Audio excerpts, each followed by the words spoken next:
आपने कहां का तरीका लेकर आया कि घर से जल लेकर जाया करो, शिव जी को चढ़ाया करो।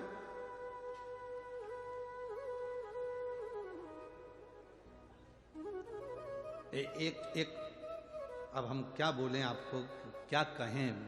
एक व्यक्ति ने तो एक पत्र लिखा था, उस पत्र में हम नहीं कहेंगे कि वो वहां के महाराज बोले, कहने लगे लोग जल चढ़ाने आते हैं, उनका तांबे का लोटा मंजा नहीं रहता, काला काला होता रहता है, और वो अपने घर से पानी भर कर लाती हैं, हमारे यहाँ मंदिर में चढ़ा कर जाती हैं, और तुम कुछ बोलते नहीं हो।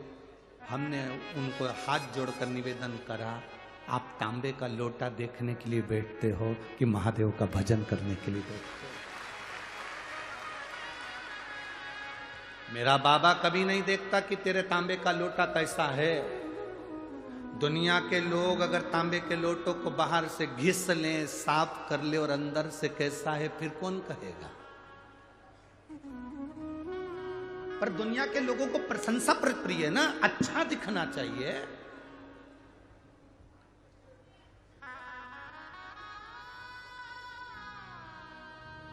अच्छा दिखे उनको।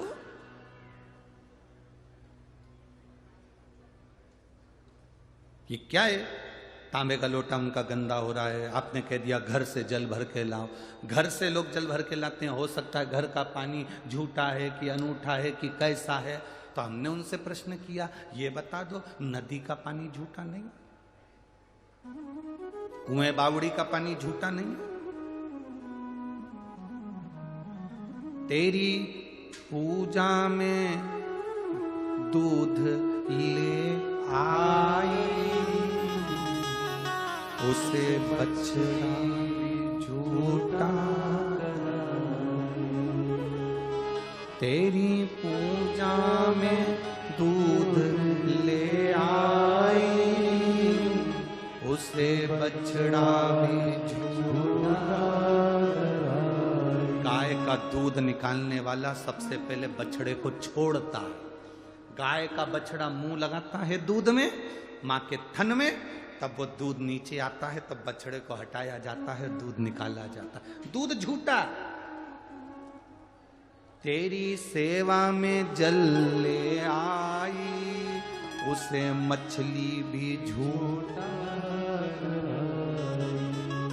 कीड़ा मकोड़ा, मछली, जलचर, चाहे ट्यूबवेल का पानी हो, चाहे हापसी का पानी हो, चाहे तालाब का पानी हो, चाहे बावड़ी का पानी हो, चाहे सरोवर का पानी हो, उसे कोई ना कोई झूठा जरूर करता है।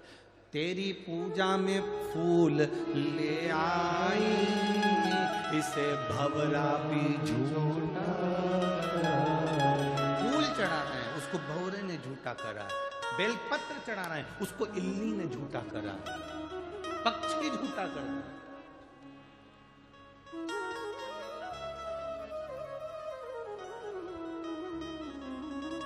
तो किसी ने पूछा, जल झूठा है, भगवान स्वीकार करते हैं? हाँ।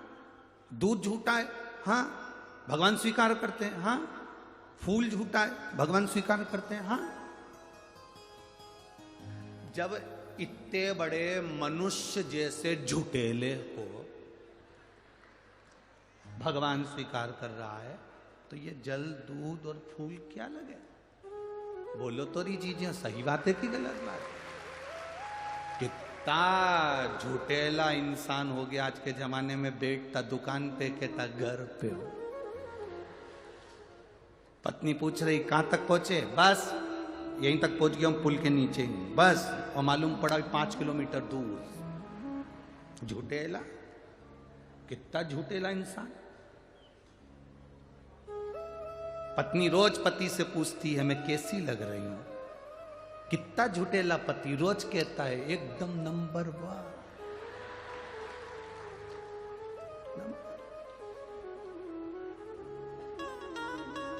वो तो जब मर के ऊपर गया, तब उसको नरक में भेजा। तो उसने भगवान से कहा, मैंने रोज शंकर जी को 1 लोटा जल चढ़ाया था, मैंने रोज भजन करा था, भूखे को भोजन कराया, प्यासे को पानी पिलाया, फिर मुझे नरक क्यों भेजा जा रहा है? तो चित्रगुप्त महाराज ने कह दिया, तूने रोज प्रतिदिन झूठ बोला। मैंने कभी जिंदगी में झूठ नहीं बोला। कहाँ का झूठ बोला? तेरी पत्नी तैयार होकर तेरे सामने आती थी और तुझसे पूछती थी मैं कैसी लग रही। बोल क्या बोलता था, अच्छी लग रही है ऐसा बोलता था, दिल से बता तुझे अच्छी लगती थी?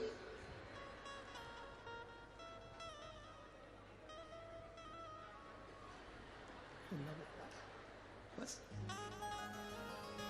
झूठ। कभी कभी अनायास पुण्य हो जाता है, कभी कभी अनायास पाप हो जाता है। एक अनायास पुण्य, एक गाड़ी चलाने वाला एक ड्राइवर मर गया और मरने के बाद सीधे बैकुंठ गया।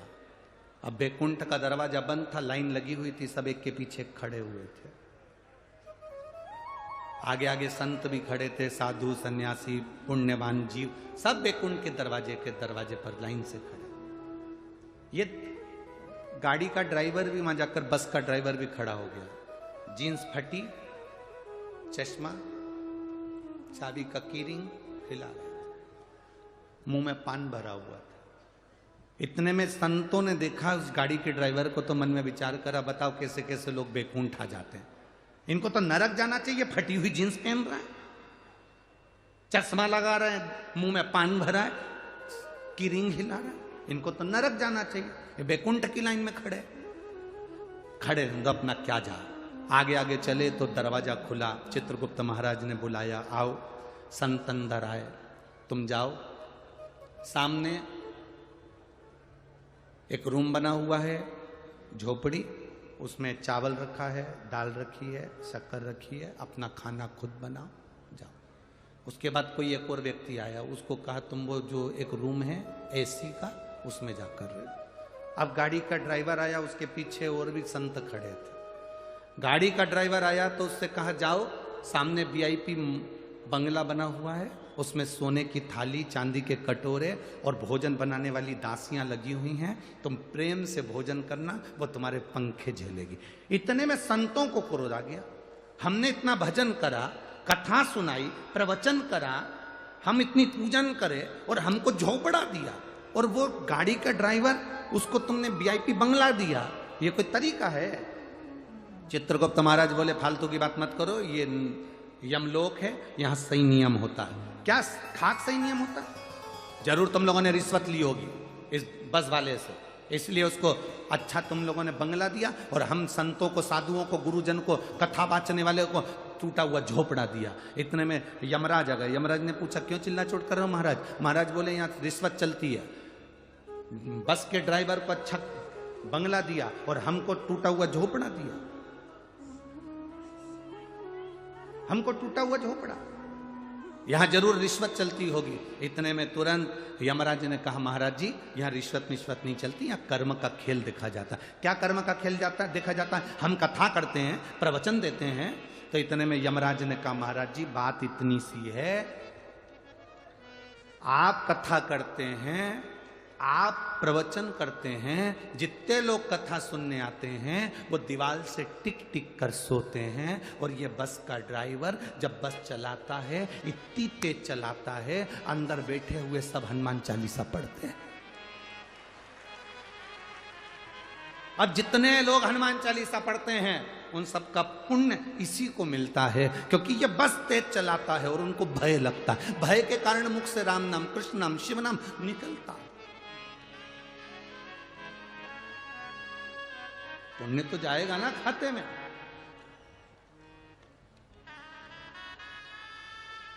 एक यहां पर एक कोई बच्चा है राम बदाने, जिसने अपने नगर से, गांव से कथा स्थल तक लगभग 500 से 700 या 1000 गाड़ियां निःशुल्क चलाई हैं आने जाने के लिए।